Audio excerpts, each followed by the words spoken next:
in me, then I wouldn't be here this morning, or this afternoon, or evening. The title of my book is called Chloe's Friends. It's my first children's book. I've been writing for close to 3 years now.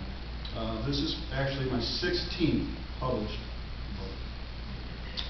It's my first children's book. I have 15 other books, from domestic violence to today's economy, relationships, homelessness,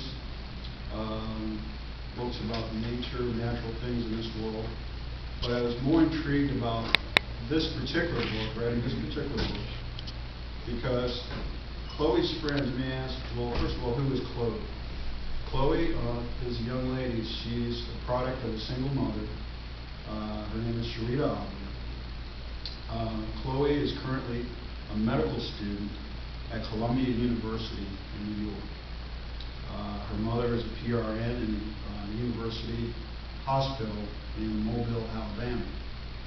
I chose Chloe because I wanted someone still to represent what children could be and growing up in this day and age. Chloe's Friends basically is, if you've played with marbles, if you've had a teddy bear, if you've had a wagon, if you've had a doll baby, if you've played with marshmallows, if you've camped out, basically, if whatever you've played with in your life, then that's how we all become part of Chloe's Friends.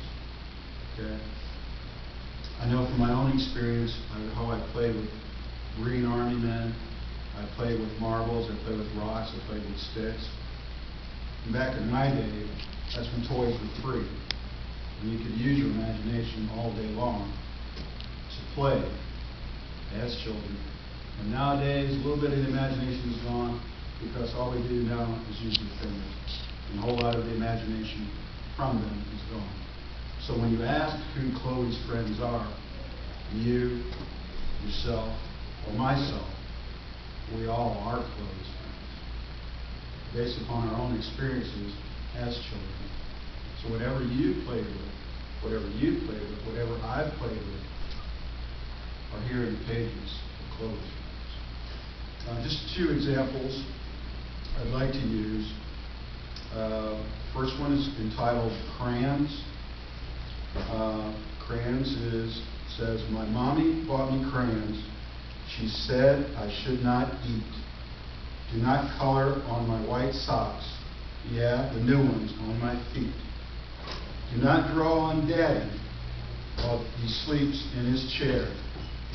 Do not color on that piece, the piece he calls his hair. Mommy said, don't color on the walls, because the walls have new paint. Do not draw green pictures of Grandma.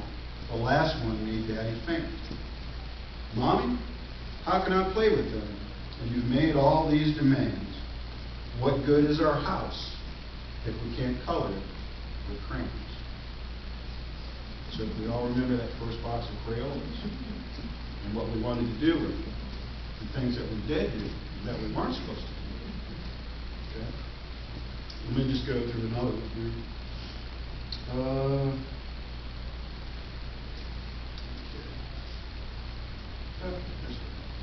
Grandpa's teeth. So we all remember our granddads when you take the teeth out and squeal. Today is Easter. Time to color eggs. Got plenty of dye wiped on my legs. What else to color? These rocks on the ground? Some are square, the others are round. Something on the table has caught my eye. Something new, something to dip in the dye. Yes, God, I am truly the thief. It's green. Is green a good color? Is green a good color for Grandpa's teeth? I'm just kidding. Just a couple more. Okay. Fingernails on the cat. I like dressing up, playing make-believe. Put on Dad's uniform, stripes on the sleeves. I want to be an actor, star in a movie. Dad always says, hey, that sounds groovy. There's Herman. He's the house pet, always licking things, making them all wet. Making too much noise? Dad yelling, where am I at? He saw my mother's fake fingernails pressed on the cat. Yes. What's in the teddy bear? We've all had that experience. Why is he so soft? What makes him this way? Teddy is getting older. Been a very good toy. Years of fun, lots of pure joy. Never a word, nothing ever said. Still eyes so bright, the buttons on his head. Gave him to the dogs so they could have something to play. Teddy won't mind. He won't have nothing to say. What is all this cotton, and how did it get there? Mom said, boy, that's it. Can't you see that's what's in the teddy bear? So it's just our experiences as children. Not only the children's book, the children and their own memories today, but as you and I, when we think back to our own memories as children, and how our own experiences, how we all correlate to one another as close friends. There's a lot of things that children nowadays, they can't, I guess, I mean, my best toys when I was growing up, because I grew up on the street that wasn't paved, so the best toys I ever played with were rocks and sticks. Well, it was those rocks and sticks that me and my friends learned how to play baseball. Because we were always throwing rocks at one another, and we're always, but we didn't know in doing that what it was going to do for us in the future. How did we become such good baseball players if we hadn't gone through the experience of throwing rocks at one another? How do young ladies become young mothers without having the experience of playing with dogs? And your mother saying, well, don't treat her that way. Treat her like this, so that she'll be with you for a while.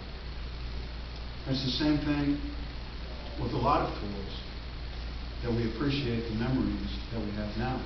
When we see our children, when we see our grandchildren, and we kind of reminisce as to how we were with our own toys and how we want our children now to treat those toys. Because I know sometimes some of the things that I go through, I mean, I'm a home health aide, and two of my clients are my dad, who is a stroke victim, and my little sister, who has cerebral palsy, who goes through the Luciatis and pneumonia. And sometimes when I'm sitting and I'm looking at my dad and how my experiences with my dad and things that we played with, right? And back in those days, like I say, those things were free. And how my little sister now can't play with a whole lot.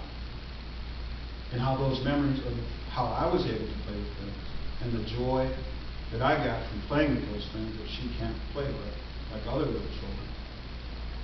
So it's pretty much the premise of what Clovis Friends is all about. Not just basically a children's book and children's memories, but also our memories as adults of those times when we were children.